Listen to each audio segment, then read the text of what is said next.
The world is crap, and the problem is, I don't see how I can make any difference. I'm worried that when I talk to him, it comes across as a bit preachy, especially given my minuscule impact on the climate. Hi, I'm Rosie Robison. I'm a Professor of Social Sustainability at Anglia Square University. Those two quotes you heard at the start were real messages I was sent by friends or family in the past few months.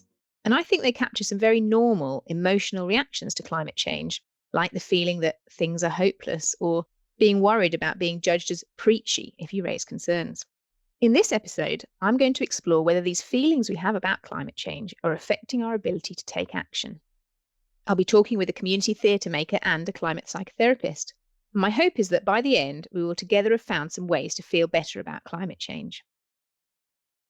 My first guest is Simon Floyd. He's a community theatre maker and founder of the Common Lot Theatre Company based in Norwich, whose mission is to make theatre relevant, homegrown and accessible. I invited Simon to chat to me because he makes plays about social issues, from fathers' experiences of local authority children's services to the Brexit referendum. In the last few years, he's started making work about climate change, and I wanted to ask him what he thinks the role of emotion is in trying to bring challenging issues to new audiences. I started by asking Simon, how do you weave emotion in when you're making theatre? In one sense, Rosie, that's quite a hard question to answer because theatre is emotion. It's for me the wonderful thing about making theatre and participatory theatre, but theatre per se, is that it speaks to the heart and not the head. The primary reason that I make theatre is because there's something about storytelling that cuts straight to the heart and sort of circumvents the head. A good example is recently is the post office scandal, which was brought to a national attention by telling the human story. People knew about it for years, but until the human story was told, it hadn't really hit home. And the thing about the theatre itself is it's even more powerful than film, because I think the gesture of film is you lean back and you listen. But with theatre, you kind of lean forward and engage, and it's in this live space where real transformation and real meaning can happen. So theatre for me, is primarily about emotion and speaking to the heart. I was told once by a lecturer that you should always know how you want your audience to feel. And it's all about finding that connection in that space where the audience is leaning forward. And for me, when you get it right, it's the most electric and magical. It's proper magic. It's real magic. So I was really interested that you said there that one of your lecturers told you you should always know how you want your audience to feel. So could I ask you, if you wanted to evoke anxiety in your audience, how would you do it? I'm not sure I want my audiences to feel anxious, really. I want them to feel for the characters' anxiety, but I don't want them to feel the anxiety themselves. I'm not making horror films, I want them to empathize with the anxiety rather than to feel anxious themselves. So I don't think in the theatre that we make, we would be trying to invoke anxiety. Anticipation, definitely.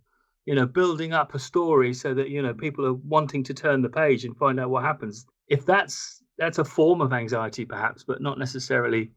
I wouldn't want my audience to feel anxious. I want my audiences to feel involved and engaged and, as I say, leaning forward and switched on and listening to everything. Yeah, that makes a lot of sense.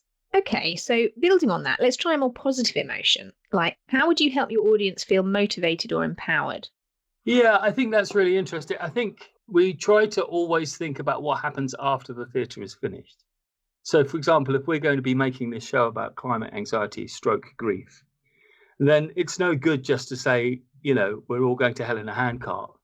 That does invoke anxiety. It is actually quite important to show that as human beings, we can have an imagination of the future. We can find our own agency through the storytelling. And we find our own agency through being able to follow something up or to speak more or to take some kind of specific action. This show, I'm thinking about talking to climate experts about what people can do locally to start acting for wildlife.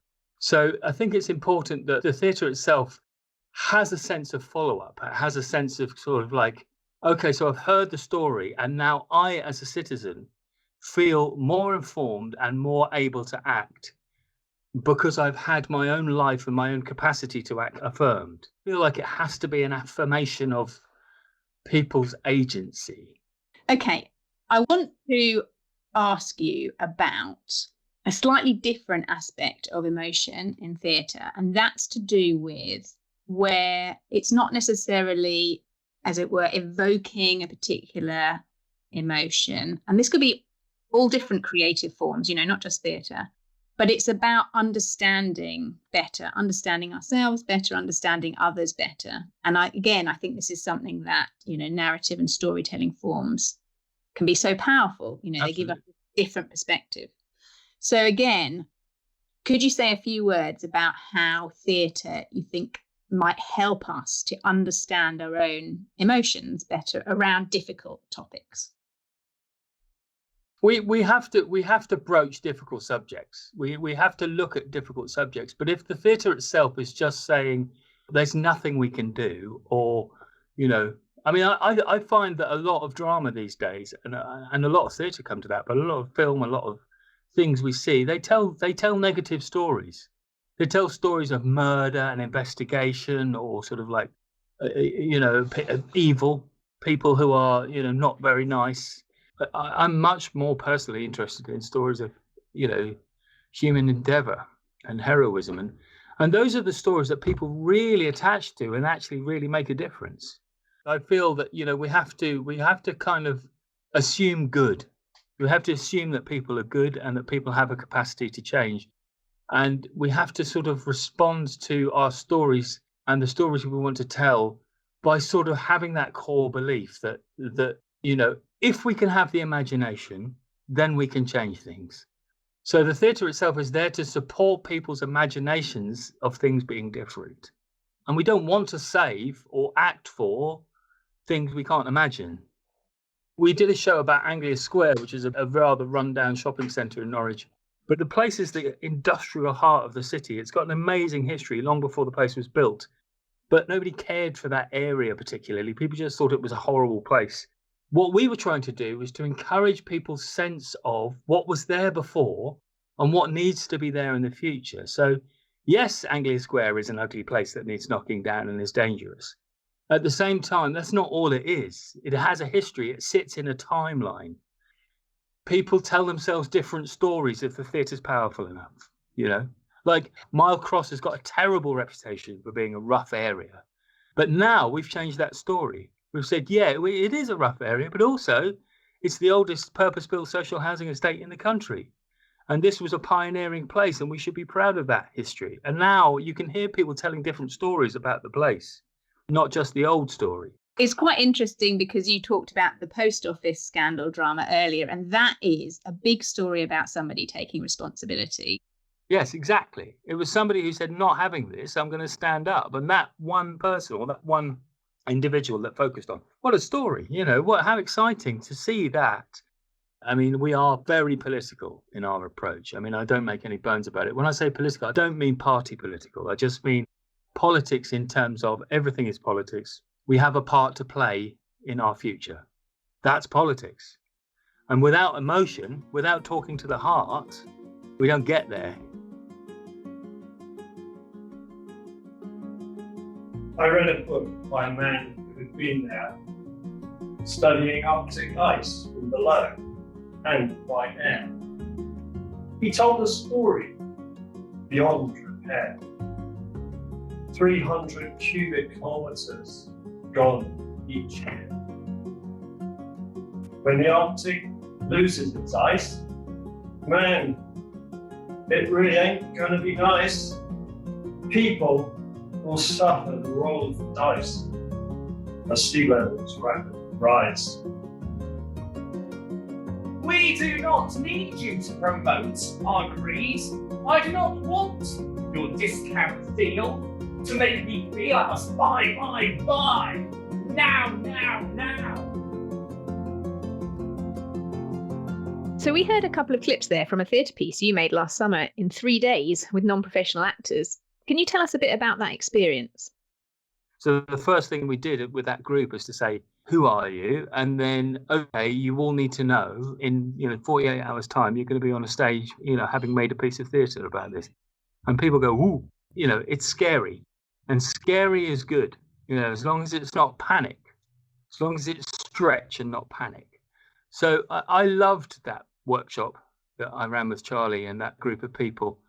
I found it anxiety making, to go back a question earlier, but not in a negative way, in a way that gave us fuel, to create the final piece, which was, I think, had its moments. It was quite powerful in moments because it was real, it was authentic. But maybe, as you say, the anxiety is not being evoked in the audience, it's in the performers. Oh, yeah. You've got to go through that fear. I wanted to ask you at the end of our conversation what reasons you think there are to feel positive or to feel better about climate change. The only way I know how to feel good or how to feel better is actually do what I know how to do, which is to make theatre about it. Well, maybe that's part of the answer. I feel there's the passion that comes through when you talk about your work. And I know that you've got lots of different social issues, not just climate change. It's all sorts of different ones that you've mentioned. And you get a lot of personal fulfillment from being able to engage with these quite difficult topics. And that is actually, as it were, a positive outcome for you. Absolutely, it's fuel. If we are dealing with a subject which we feel angry and motivated by, not just angry, but concerned by, if we're dealing with something that is a concern to me and a concern to my fellow, then I have fuel. I have something that actually means something. Simon gave me some great insights in terms of how he has used difficult subjects to fuel his personal and creative output.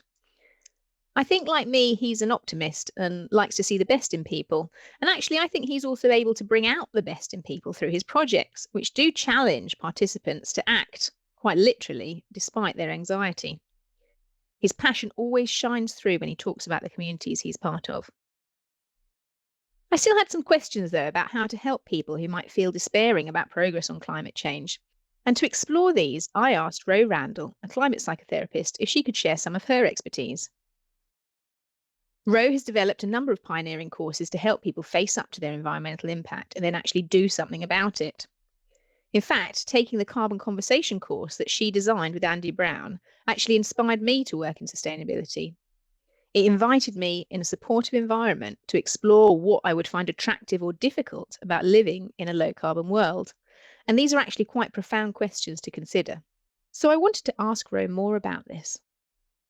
I wanted to start by asking you about how you came to realise that the emotional component of our response to climate change was so important when it came to supporting people to take action, and it wasn't just about the technical information.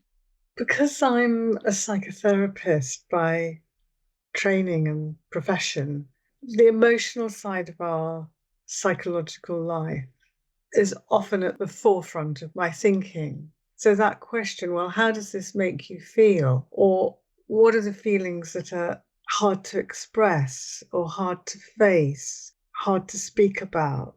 How are they affecting what's going on?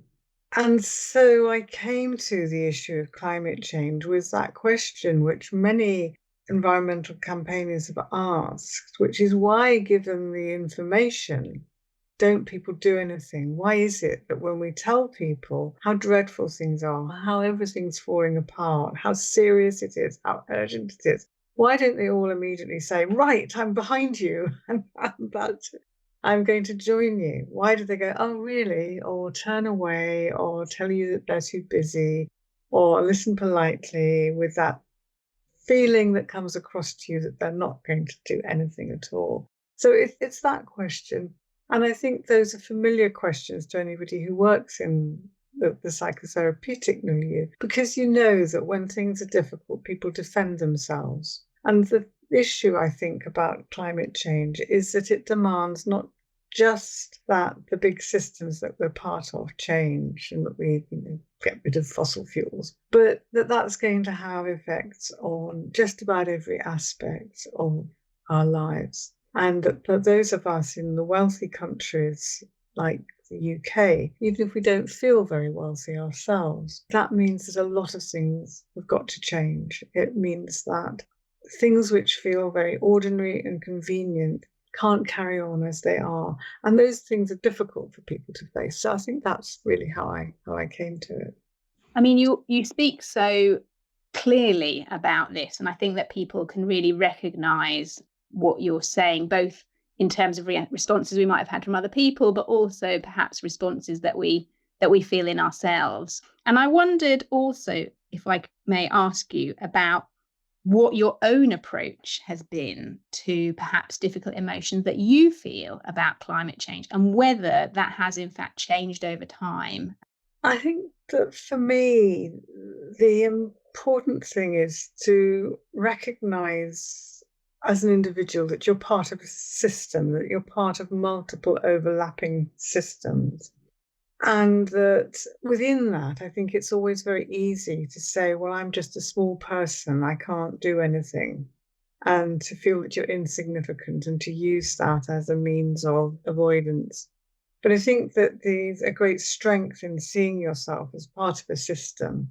And I think that that can actually give you strength, because what you're then looking at is, so where do I intervene in the systems that I'm part of? Can I see what this system is and where it is that I'm intervening in it? You seem to be saying something interesting there about recognizing our role as important in that system. I think that for me, I often feel that when we take some of those actions, part of what we are doing is to do with visibility. I think that raises these two very important ideas. One is about normalisation and the other is about collectivity. Because when you do these things, as you say, you normalise them. When you say to the assembled company that you're not flying to a conference, you're trying to normalise something. But of course, you'll be much stronger doing that if you're acting collectively. If at that moment when you're saying, I'm not flying to this conference, your colleagues are saying, well, we're not flying to this conference. We have decided we want the department to change its policy and to make online meetings the norm from now on, and to make physical attendance at an international conference the exception. And so these two aspects of normalizing things amongst the people who you're with and acting collectively, because in the collective moment you have much greater strength. So I think those two things are very important. So I think one of the things I often talk to people about is finding the people that you're going to work with. That's really interesting, because I think that I often focus on the normalization and find the collectivity a bit harder, because it feels as though I'm asking something of other people, and sometimes I'm a bit tentative around that. I wondered if I may ask you what difficult emotions around climate change you experience yourself. I've been working on this issue for a long time, as you know, and I think over that period we've been fighting losing battles a lot of the time, and of course that's very discouraging. I think there's a sense in which it's often like a kind of grief, and I think I have been through multiple periods of feeling these sorts of feelings, this anger, the grief, the rage, the resentment, the disappointment, the fury at other people, at systems, at politicians. And I think that it's important to recognize that these are normal feelings.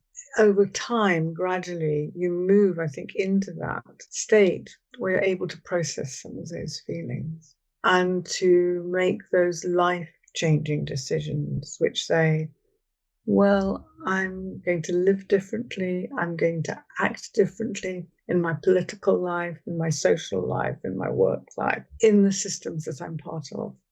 I'm thinking that in order to continue what you're doing, you must be experiencing some personal sense of meaning from this work. I think there's something which activists often say. There's a phrase that people use, that action is the antidote to despair. This has a truth in it, but I think it's only true insofar as you have to have arrived at that point through recognition of these difficult and painful feelings.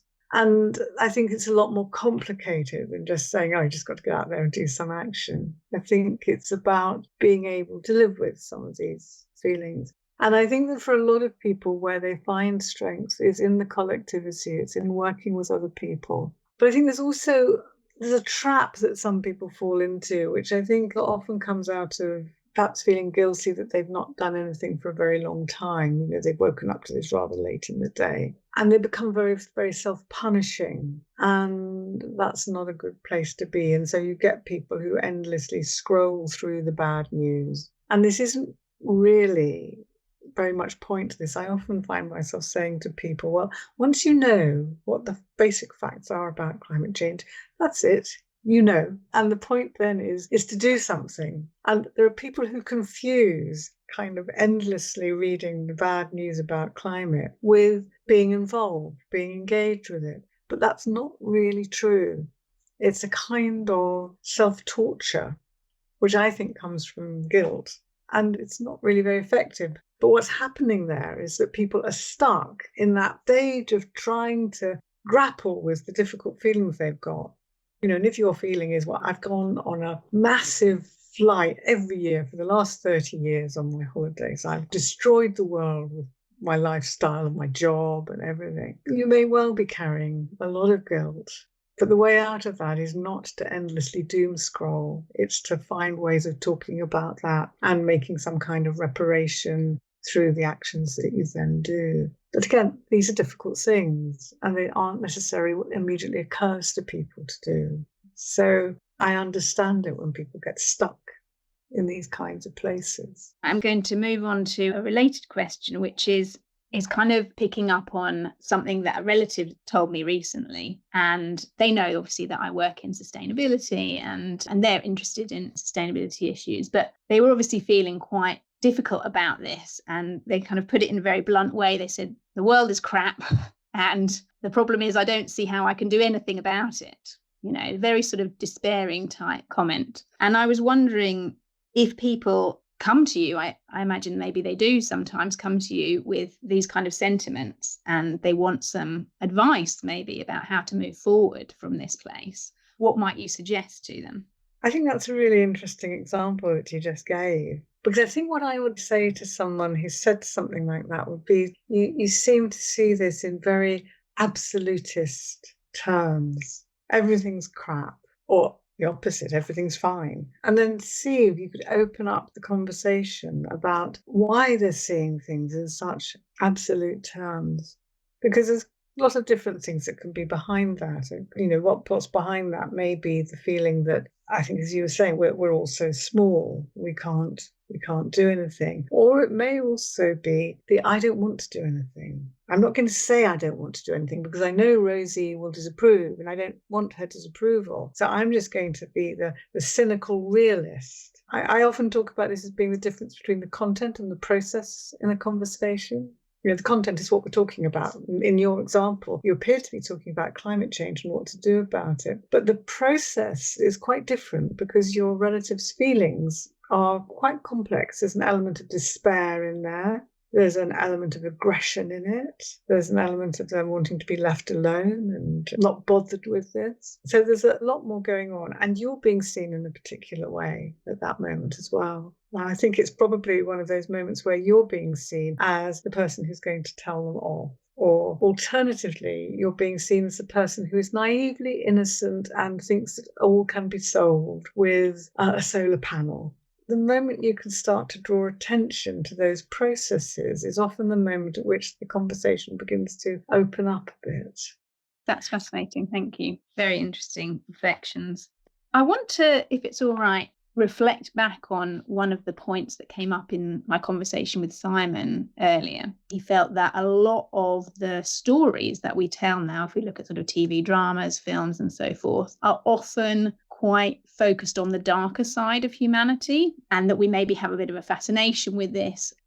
Something I would say is that at the heart of theatre and at the heart of psychotherapy is an idea of conflict. There's no drama without conflict. There's no story really without conflict. And in psychotherapy also what we deal with conflict between the different parts of the self, or the person and the ones that they love and care for. And I think if you start from conflict, from the idea of conflict, then it can go in a lot of different ways. And so, you have these different narratives. And one narrative of conflict, of course, is the narrative of the hero who looks at the devastated land and says, we must do something, and raises the forces that defeat evil. And, takes everybody through to the sunny uplands of the future. You have other kinds of stories of conflict in which the outcome is tragic, in which the people suffer from, illusion and are deceived, and, the stage is piled with bodies at the end of Hamlet. Because, classically there's Hamlet, he doesn't know how to act. These stories can go in all sorts of different ways, and I think that what engages people is the emotions of that drama, of that conflict, and so that you are telling a story about something that feels real to people. As my final question, I wanted to ask, as per the title of the podcast, what ways you know to feel better about climate change. I think is also one of the things I think which sometimes helps people is keeping a sense of their own moral centre, their own values, so that you don't always say, the point of this is to win, but the point of this is to act ethically, to act according to the values that matter to me. Is it possible to find that pressure point in the system where you can have an effect? Is it possible to find people to do things with that can have an effect? And I think where that connects with the way you came into this is to say, well, look around you at all the people who are trying in so many different ways to find that point in the system. And somewhere there will be a group where you feel, I belong there. And that's where you go. It may be that, there are some very high profile groups like, Just Stop Oil that everybody's heard of. But there are many, many other groups and organizations and campaigns and projects. And when you're actually involved in those sorts of actions with other people, what you start to feel are the more positive experiences. So they don't come from looking and saying, can I analyze this and decide that, yes, there's grounds for hope? It comes from saying, where am I in this complex system? Where can I act? Where can I find people to do it with? Where can I make this the normal way of going about life? At the start of this podcast episode, I asked how our feelings might be affecting our ability to act. And I've certainly taken a lot from these conversations with Simon and Ro. Simon told me how he feels we have to face difficult things, and we can use this to fuel creative processes, and indeed to feel more strongly part of our communities. Ro explained that in some sense, we do need to learn to live with some challenging emotions. These are normal, but that through seeking collectivity, we can avoid getting stuck in feelings of guilt.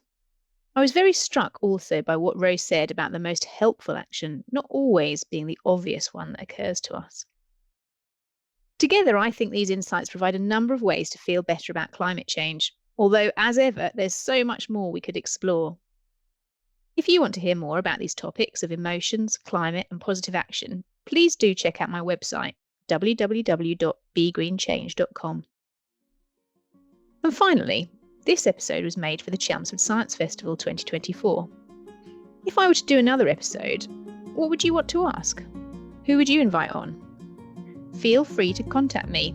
Just Google Rosie Robison, Anglia Square University. I would love to hear from you. Bye for now.